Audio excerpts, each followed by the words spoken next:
Today I'm starting with equality. I think only two to three things are left. Equality. Then there is this. Just a minute. I'll open your syllabus. Just a moment. So only I guess these two things are left here in our syllabus in part A. That is, we have done theories of state, political theory, justice, Rawls theory, and communitarian critique is left, which I did not record properly. Equality we are starting today. Rights we have done. Democracy we have done. Democracy, correct? Yes, I think elite theory and participative democracy all we have done. Then ideologies we have done. IPT, Indian political thought and Western political thought we have done. So only this Rawls theory of justice, its communitarian critiques, equality, and power remains. Hegemony, ideology, and legitimacy, concept of power. These are the things that we are left with. So my assumption was almost correct that in this month I'll be able to wrap up part A of political science optional, as I had earlier had a word with Ramsha that in October I'll be completing it before I come to your place in your city. So I think still we have time, so we'll do it. Nothing to worry about. It was exactly pinpoint. Now, what is equality? So equality is another very important, social political ideal, and it's a very modern and a very progressive concept. If I ask you what equality is, you all know what equality is. Treating people equal is what everyone would say. In ancient Greek states, there were philosophers who were against the notion of equality. Can anyone tell me who were the ones? Remember Plato's three classes? Three classes he talk about, right? What he says, there were unequal light for the three classes, right? When it came from Plato and Aristotle, yes, men, women, slaves, children, nobles, aristocrats, all were different. So there was no concept of equality in ancient Greece. So a revolution occurred in Britain in 1649. Now from ancient to medieval times. 1688 again something happened in Britain. 1776 the American War of Independence. 1789 the French Revolution. Okay, another revolution is almost happening in France. I hope you are aware of it. So these made all these events, these watershed moments in the human history made equality as a central theme, equality by birth as a central theme. It brought equality into the mainstream discussion, which it was not happening until now, and demand for equality started to increase. In 19th century, the Marxists, the socialist philosophers, the political thinkers. Okay, you can note it down, or should I just write it? I'll write everything. Okay, don't worry. I'll write everything. All the events that I talked about. Anyways, you have to study it in history. So the Marxist and socialist thinkers, they also started talking a lot about equality. In fact, the concept of socialism it's a radical idea of sharing, right? The socialism. So these people also, yes, there is this article. Please, all of you read that article, Resurgence of Socialism in Bolivia. Yes. So it depends on equality. It's largely, socialism is entirely based on equality. They always talk about equality. In fact, they are willing to compromise liberty for it. See, equality does not mean translate into uniformity, right? Equality in the essence means absence of unfair and kind of unreasonable discrimination between the individuals. That is equality. So unfair discrimination on the basis of maybe religion, race, nationality, gender, place of birth, caste, color. Okay, these things cannot be the basis of inequality, is what we are told, and what we have arrived at through centuries of struggle and revolutions. That these things, it's not like uniformity. Everyone, no, people see me, what I can do you cannot, and vice versa. There are things that you can do and I can't. There are many things that you can do in a better way than I can, and vice versa. So we all individuals have their own sets of strength and weaknesses, correct? So the idea is how to increase the strength and try to decrease or mitigate the weakness as an individual, how to contribute ourselves rationally and logically to the growth of society that we are living in. Now equality means that differently abled individuals will carve different destinies for themselves. All of you understand this, that if you are good at something and I am good at something else, then our destinies would differ, right? You will do what you are good at, I'll do what I. There will never be a equal return in what you are doing and what I am doing. I gave you the example of the class itself. If in Dhanvantri Super 90 there are 90 students, how can we expect everyone to have the same rank in the civil services exam, right? There are people, at least the rank would differ. Even if God willingly all of you are selected in the same next attempt, the rank would almost differ. So where is the equality of outcome here? So equality is not uniformity, as I said. Equality is the opportunities that are provided, that must be same. Okay, that must be same for all citizens, for all people to access that. What they do with that opportunity entirely depends on them. Someone is taught in the class, all of us are taught in the class, someone studies, someone revises, someone takes the test. Of course, his or her rank would improve. Someone who ignores these things, they cannot be, of course, he cannot complain that my score is bad, because what you do with the opportunity provided to you also largely, in fact, entirely defines, to a large extent, defines the outcome. So uniform equality is not uniformity. Equality essentially refers to, this in terms of opportunities provided. Now, there are several scholars which we will keep quoting here. We will keep quoting Dawkins, we will keep quoting Lasky, Amartya Sen, our very own. I wonder if you have read his book, The Idea of Justice. Anyone who has read Idea of Justice? No one. Any work by Amartya Sen that you have read? None. Okay, I would not entirely, but I would recommend some chapters. There's this book. There are two, three books that, but not now. After we are done with everything, then you probably some chapters. I'll give you the Xerox or the PDF. I think that would be fine. There is this Argumentative Indian. It's actually a socio-economic commentary on various affairs. Of course, it has his own intellectual bias. And then there is this Uncertain Glory, which he has written with John Dries. I told you another kind of book by the likes of John Dries and Amartya Sen. So Uncertain Glory is actually a commentary on economic affairs. Now, this idea of justice, I'll just tell you something, how this book starts. Sen gives a story there. Okay, did I ever tell you this story? There are three kids. Did I share this story with you? So much to tell. See, not fence and boxes. I don't know which story are you talking about. What he says, his idea of justice starts with a story where there are three kids, and one of them is physically handicapped. The other one is a laborer in a craftsman who has made what do you call it, this bansuri in English? But no, Kishji plays flute. Yes, so he makes flute, and the other one is a normal child. Now, all the three want the same flute. What would be justice? Which one will get the flute and why? This is what idea of justice is. And Sen actually gives the flute to the handicapped one, saying because of deprivations, because of the inherent deprivation, even more than the one who makes that flute. Okay, I have made something, maybe I am entitled to it, maybe I have some rights over it. But then he says, no, the one who is deprived, justice says, natural justice or the evolved justice, as Amartya Sen calls it, says that please give it to the one who is deprived, who is most deprived. Now, there can be argument whether that's true, that will, it's a long, academic discussion would happen. Coming back to equality, because here also we'll quote Sen, that Lasky, another great political scientist, he would say that absence of special privilege, and adequate opportunities to everyone. So what is special privilege? That some people have a very good background. Because of that good background, because they are economically well off, they are academically very well versed into studies, and they have a fancy degrees, economically well off, good connections they have. This is what would call privileges. So like the landlords of India in the British times, all the Europeans in India, so they were very well off. Okay, they had all the privileges. So this privilege should go. Everyone should have the same opportunity. Then he would say that adequate opportunity. That is why the second thing is adequate opportunity for everyone. Then the social benefits. What are the social benefits? It should be available to everyone. Like there should be no inequality by birth.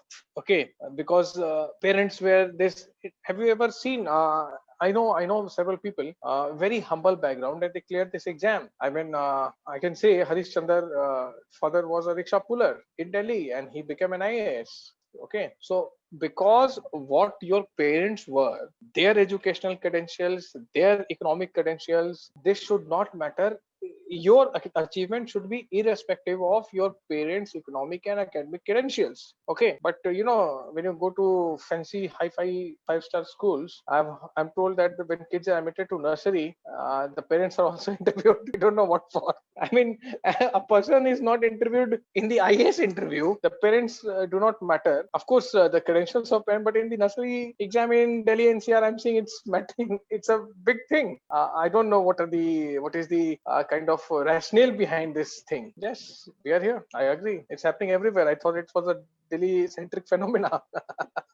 Yeah, parents are interviewed. I mean, for what? What will the school do then? And what are they trying to see? If the parent is not educated, the child will remain uneducated. He will contaminate the entire. This is such a biased, colonial mindset. So this is what the Lasky talks about. Long back, he has talked about these things. And then economic and social exploitation.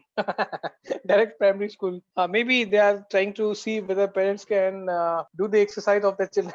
The task, the homework of their children, right? I mean, why would that matter at all? They are willing to pay you fees, and the locality matters, the educational credential, the income. I mean, come on, you are not government of India seeking Aadhaar details, right? You are just a school, and that too nursery class. In IS interview, the parents are not called. Okay. In fact, let me tell you, the people who are from humble backgrounds, they are seen with great admiration in civil services interview. This does not mean that people who are from good background are discriminated against, but yes, I mean, I have been a part of many mock interviews for the last 7 to 8 years. I'm associated with many institutions, Sankalp being one of them. I hope you have heard about it. So I've been going there for the last 4 to 5 years. Yes, manual scavenging and sanitation workers. Now let the child decide what he or she wants to do. It is irrespective of what the parents are doing. They are not condemned to follow their parents' profession. Okay, so here if a kid comes in the mock interviews who is from maybe IGNOU or not from very good IITs or NITs or Delhi universities or JNUs type things, or some people even have foreign degrees from Oxford and Cambridge, I have seen. So of course their articulation is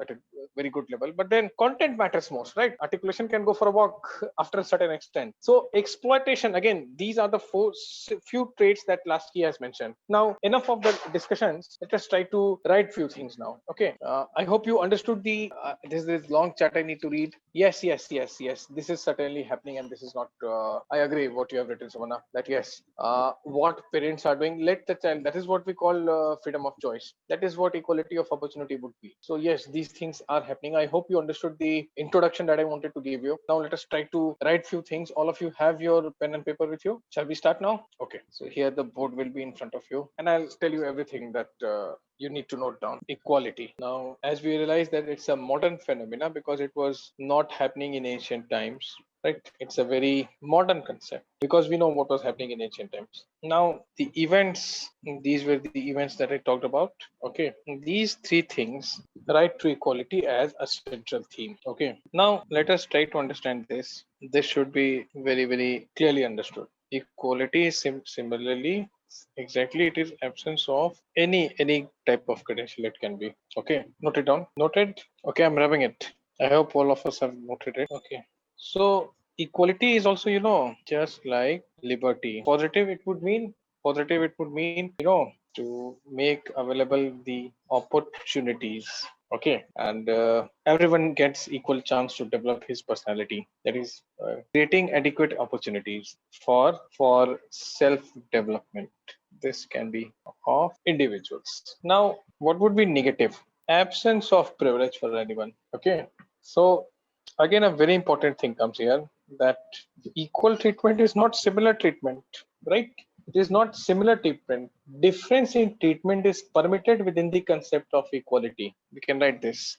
Difference in treatment is allowed based on, because the needs are different, differing needs of individuals. Any questions here? Absence of privilege is like a person, yes, the nobles were hereditary in the courts, in the medieval courts. The nobles, the aristocrats, were hereditary. The son of a noble will always become a noble. No, all, who are the alls here, Aditya? No, it's not near to uniformity. See, it's not uniformity. By uniformity we mean uniformity in terms of opportunity provided. This can be, even this cannot be completely uniform. Okay, try to understand. How many of you have ever appeared for civil services exam? No, it's not. No. I just answer my question. How many of you have appeared for civil services prelims? Okay, I got it. Now try to understand. That's why I gave this example. Uh, did you come across that notice on your examination center where there was a board, maybe a template where it was written that the government provides free coaching to the SC/ST students? You did. So all the centers have that because government is making the attempt. Now you say that positive equality will lead to uniformity. No, no. People who are well off can afford coachings for the exam, but people who are not well off, how can they afford coaching? So government is making an attempt. This is the entire premise, entire assumption behind this. Even the opportunities that are to be provided vary. The idea is the affirmative action, because when government helps a weaker section, it's called affirmative action, it's called positive discrimination, it's called intelligible differentia. So when government engages into the acts of intelligible differentia, the exact motive is to bring someone who is lower at the same level. This is uniformity. Of course, the opportunity that the weaker one will be provided will be different because he's already behind. So there is something extra that he or she needs. So that in terms of opportunity provided, there has to be a fair play. That is why there has to be a equal level of competition. Are you understanding? This is how it is. Questions now? Not clear. Anyone else? Someone, forget this. Someone who is maybe going for sports championship, right?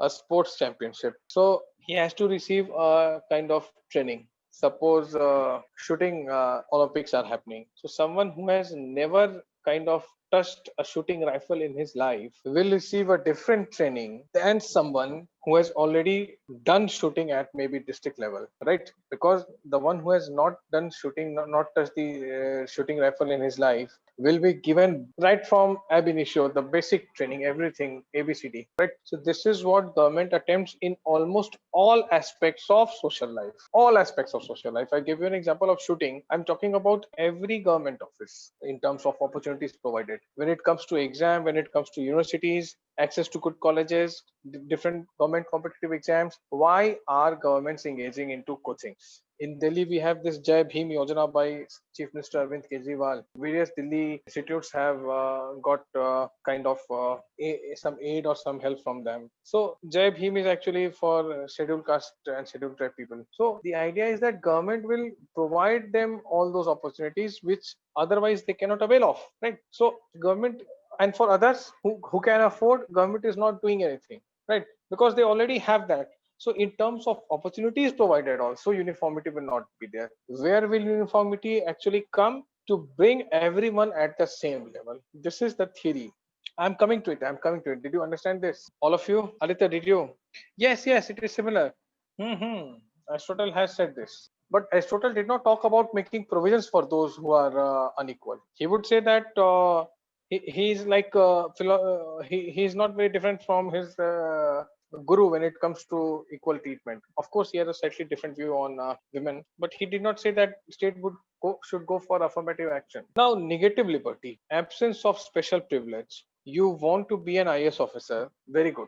But imagine again of this observation I have made in interviews. If a person, because most of the mock interviews, there is always an officer in the mock interview. He's the chairman of the board, and people like me are called, as I'm told, that because you people are teaching, so you know about things, current things better than the bureaucrats or the retired bureaucrats. Largely true. So when they see that a child has come, an aspirant has come, who happens to be the child of an IS officer, or parents they are very happy. Oh, you are we have worked together at that time. Okay, so very fine that you come from a good background, your parents are into administration. But what if a person whose father is a farmer or a daily laborer or a wage earner, a rickshaw puller, is he having this right to appear in the interview or not? He is certainly having the right. This is negative equality. This is negative equality. That no, there should not be any special privilege. Irrespective of your background, you will not be privileged. What is inside you would matter. Okay,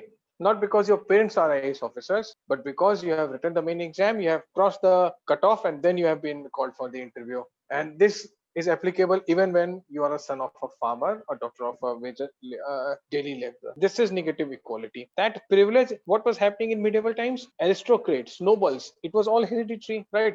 kinship was hereditary. Louis the 16th, same Bourbon dynasty, same Romanov dynasty, okay, everywhere. So their chosen ones were also hereditary almost every time until there was a war when some of them were unseated and killed. Understood now? Yes, there was nepotism. So absence of nepotism is negative equality. Can I move now? Now you see. Yes, yes, of course, you should have both the equality. Now, negative, I have told you, because negative, it is not to be done. Do not take it as literal in literal sense. Not to be done. So there are certain restrictions, right?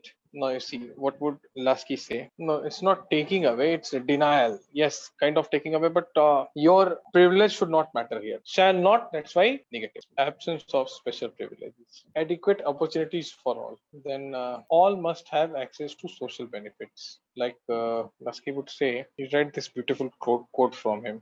How true, right? I'll explain it if you didn't understand. Okay, note it down and ask questions. Yes, yes. Utilitarian. The quotation, all of you understand? Okay, okay. Urgent claims of all. So here he is asking the now before few people can have air conditions. Of course, there is nothing wrong in it. All must have washroom. Agree? Particular claim, urgent claim. Krishna, is it all right? Houses for all before internet. Yes, yes. Slow internet. Okay. Inclusive it is. All right. That is again a justice. Can I rub this? If you want, you can note down the example. Urgent claim, unite, washroom for all. Particular claim, AC for few. Now the best example, and learn to do these things. Okay. See. Again, few gyan. I need to come live. These all are theoretical things. Lasky has said this, and we all are studying it, and we are doing it because it's in our exam syllabus. Now you need to pitch it with other parts of your optional. You know, the theories that we have studied in political science, all these liberal and neoliberal and Marxist theories and socialist and theories of state that we have seen, they will come very handy when you will study international relations paper 2, right? All these theories from paper 1 will be pitched in, will be used in your paper 2, international relations. And how do you get good marks? Not only by quoting theory, by giving relevant practical examples. So when we talk about equality, and we have to study paper 1 part B, that is IGP, Indian government and politics. So what better could be the example of the Indian Constitution, right? Although we have not studied Constitution, but you all know what the Constitution stands for, right? We have seen the NCRTs and you have a decent idea about the Constitution. So this is how you need to pitch it. Okay, use your syllabus to quote examples, right? So when you talk about equality, always mention the Constitution. Understood? This gives the impression that you know your syllabus very well, your subject very well, and you are well versed in all the aspects of your subject. Got it? Okay, have you noted it down? Quality of opportunity, as in? I didn't understand. Equality of opportunity. Where? In Article 16. Yes, should I explain it? I see you want to write it here. Yes, this is also there. Yes, you can mention it. That is in public employment. You can mention that. You can say, I certainly got the message that I'm not audible. So I stopped writing and I started adjusting where is it happening. And you can complete it. Of course, it will be here. No discrimination on grounds of anything, religion, race, caste, sex. There's this descent also. Descent, place of birth. Now all the provisions we have noted. Noted now? Can I rub? Sir, equality is confined to only citizens. Yes, in several aspects, equality is only for citizen. A non-citizen cannot claim equality of opportunity in terms of employment. Okay, can an American go and say that I want to appear for civil services exam? So why are you teaching Indian history in great extent? Why not teach American history? Because I'm an American. He cannot. Okay. Okay, sir. In other aspects, sir, I mean, not for the employment, for other things. See, for that we have to study fundamental rights. Big discussion this is. Okay, sir. Let us wait for IGP to come. Okay, sir. Leave all that. Equality of law, yes, law will treat them equally. Now what else Constitution does? Like it also gives directive principles, but we can leave that. You can use it if you want once we are done with IGP. Now types of equality, you can add one more. Proportional, this is nothing but equality before law and equal protection of law. This is what Lasky says. Very important line. Again, in Article 14, I think I need 2 hours to explain this only. Law will not make a distinction between rich and poor, feudal lord or peasant, capitalist or worker. In the eye of law, all are equal. This is equality law. Okay. Now, for the moment, you just write it down. No need to go into details because there are separate discussions. Now, political would mean opportunity to all participate in public policy by. I hope all of you vote. Right. to this, I can't say all of you do, contest elections, try to criticize the government. Again, that should be within the constitutional limit. Economic.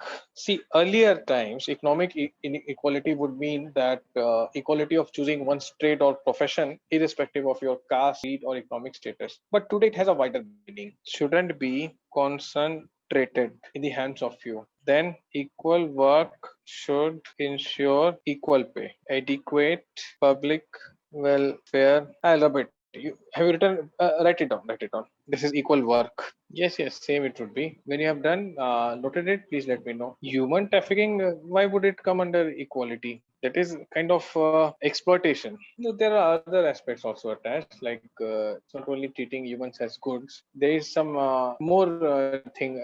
It's actually a question of rights than equality, because not only humans are treated as goods, they are given inhumane behavior.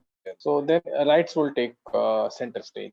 Noted? I'm rubbing it, okay? Now social. This means abolishing all kinds of discrimination, can be on the basis of caste, creed, religion, language, race, sex. It can go on. Okay. Now the last one, this is very easy. The proportional equality. Aristotle is the most famous exponent of this view, and it links equality with the idea of, distributive justice. And he says that we'll again quote him. And okay, he believes individuals differ in their capacities, interests, and achievement. And the many dimensions of human life, that is social, economic, and cultural, differ in the. So it is very important to differentiate, to distinguish between the deserving from the undeserving. So that's why Aristotle will try to counter the principle of equality by justifying inequality. How he does that? Two ways he adopt. That desires for equality is more in nature of a wish rather than being grounded in reality. And he would add to it that even if one accepts the demand of equality, saying that it is a very moral thing to do, it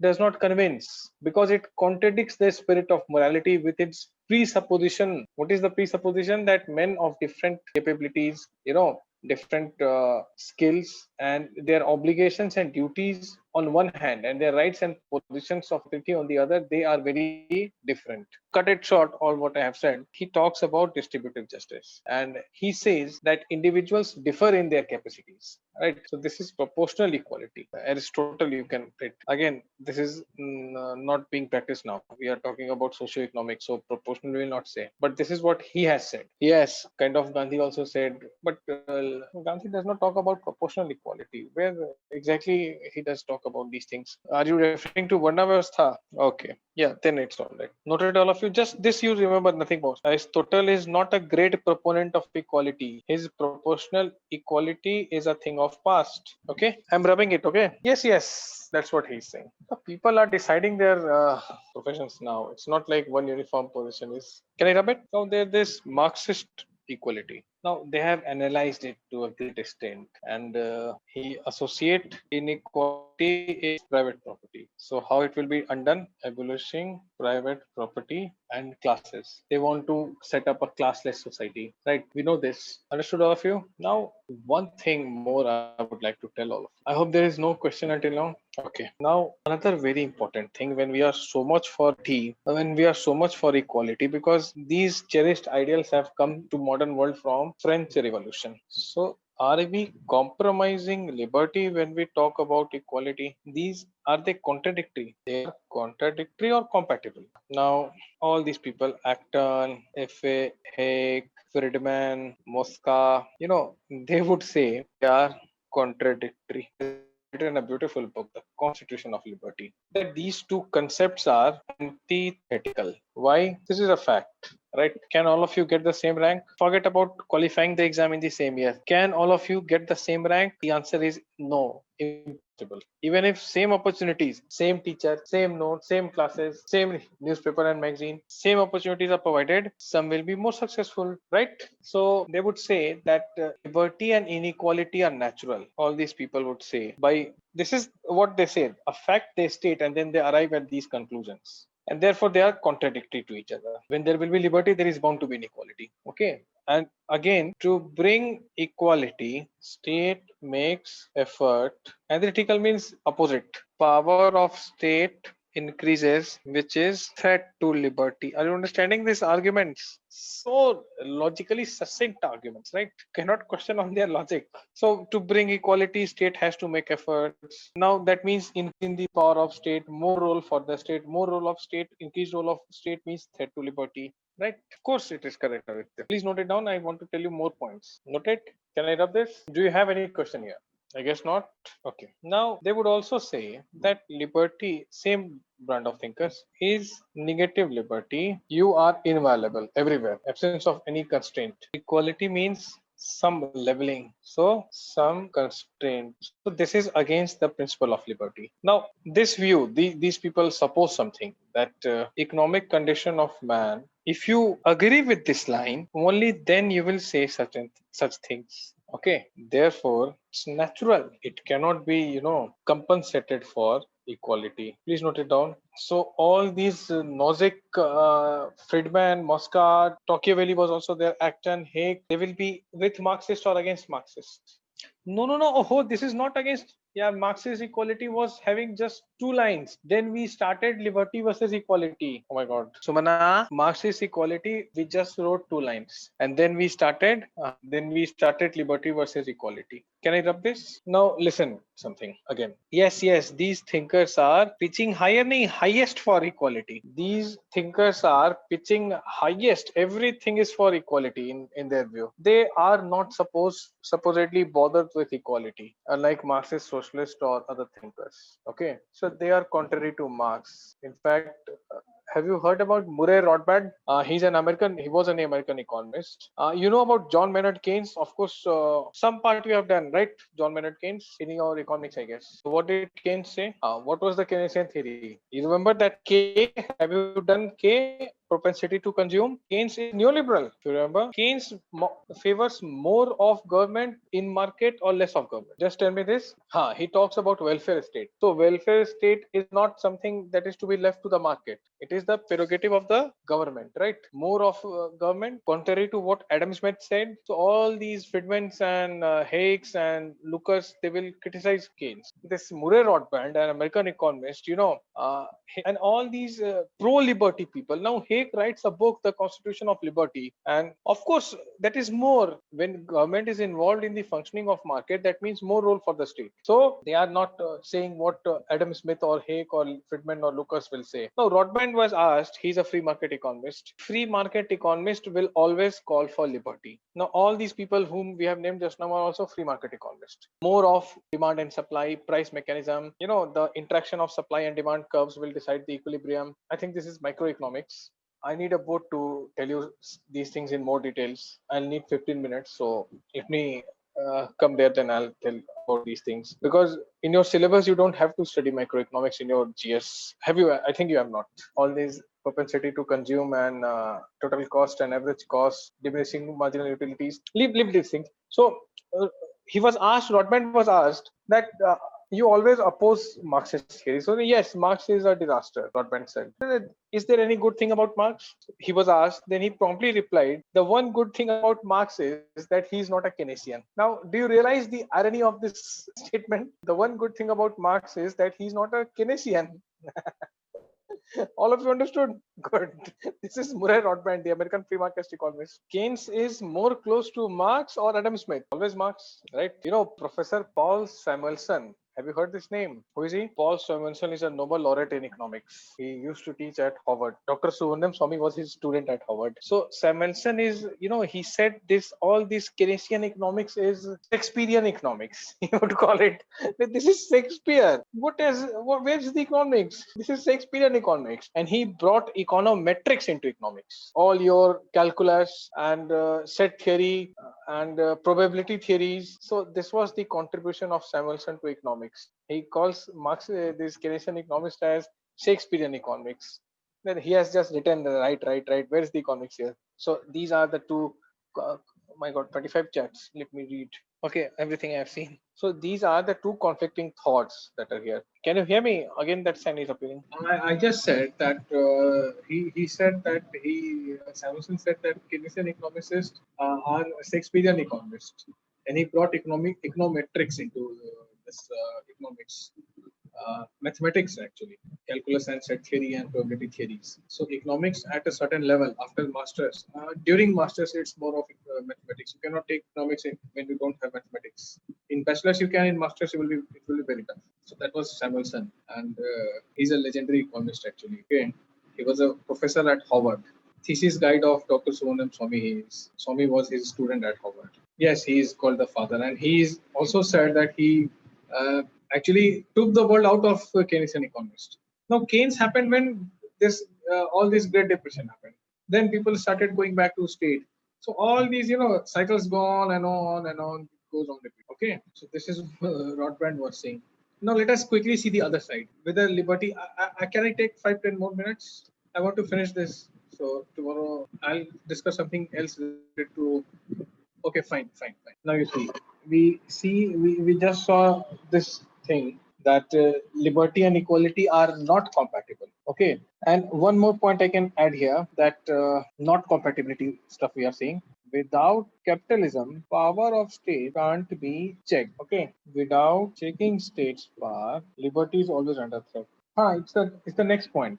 It's a continuation. I'll tell you, this is the last point. So after that, we are still seeing why liberty and equality are not compatible. We are still seeing the likes of Tocqueville, Acton, Haig, Friedman, and Mosca. So capitalism checks the power of state, and without the checking the power of state, liberty is always under threat. So capitalism is favorable to liberty. Okay, equality and can't coexist. Liberty needs capitalism. See, equality can never come from individual market effort. For that, you need state. So state will control the capitalist. Okay. Now, who says this? These are found in the work of Milton Friedman. Note it down. Noted? No. How can it be vice versa? Aditya, how can it be vice versa? For capitalism to exist, you need people to be free spirited. Go and get what you want. Of course, liberty favors capitalism. When can a businessman establish his enterprise and make profit? When he's allowed to do what he wants to do. When you keep saying equality, his free enterprising will be curtailed. Correct? Why after 91 we have all the millionaires and billionaires? Aditya, please try to understand this. Do not be under any false impression, and just tell me this thing, that why only after the new economic policies we had all the so many millionaires coming, and before 90s we had only few names like Tata, Birla, and Goenka, and after that you see the number of billionaires that India has had, because capitalism gives you more liberty. You are free to do what you want to do. This is liberty. Capitalism says, okay, let the market decide. You come with all your credentials. Equality would say, no, the state will provide everyone with equality, right? So that was happening in India before 1991, the license quota permit Raj. Understood? These are the views of Milton Friedman, another free market economist. And all free market economists, all these liberals are great exponent of liberty. I hope you have noted. Now, there is a contrary view which says that now the next thing, liberty and equality are compatible. Now, who will say these things? David Hume, Jean-Jacques Rousseau, Lasky, Ernest Barker, B-A-R-K-E-R. They will say this thing. Okay, that they are complementary, compatible, or they complementary. They complement each other. Why? What is that common end? Promoting individual personality. No, Keynes will not be here. Keynes is confined to economics only. These people are confined to everything. Individual liberty to promote individual personality and create a better social order. So, without liberty, there will be no equality, and vice versa. Both have to be reconciled. And they would say that democracy is best to protect liberty of people, but equality. So democracy is best to protect liberty, but democracy rests on the basic philosophy of equality that is manifested in the form of one person, one vote. Note it down. Noted. Now you can I rub it? Okay, I'm waiting. They did talk about. Now you see, they didn't talk about, but now we see that these things are very much apart. I'm rubbing it now. Can I? So I'll sum it up with two quotations, as I have already been labeled with being fond of quotations. Do you remember any other quotation by this fellow? I'll give you a hint. It was in Socialism. Yes. What was that quote by Cole? Here you see that liberty and equality will coexist. Noted? Now tell me that Cole's statement, another quote, because you have discussed it. Forgot? Read Socialism Today, Marxism and Socialism, from the PDF that I have provided you. And here you will come across DTS Cole, I would say that socialism is a hat which has lost its shape because everyone wears it. Okay, do see if yes it. Yes, compared socialism to hat which has lost its shape because everyone wears it. Acha, हाँ, so that was CM Jod. Oh, my bad, my bad. Not Cole. Cole was something else. Yes, yes, that was Jod. I mixed it up. That was Jod, not Cole. Not Cole, not Cole. This is Jod. GM Jod. Yes, yes, correct. Did you understand liberty and equality? Please revise this because tomorrow we'll see the concluding portions of liberty and equality. And then we'll move to the last thing that is left, power. We'll study Michael Foucault. What about Foucault? I guess you have not. He has overturned the concept of power. The discourse, the narrative you will study, and then you will understand political science in a lot better way. So tomorrow we'll wrap it up, and then we'll move to the final module that we have. See you all tomorrow. Please revise this.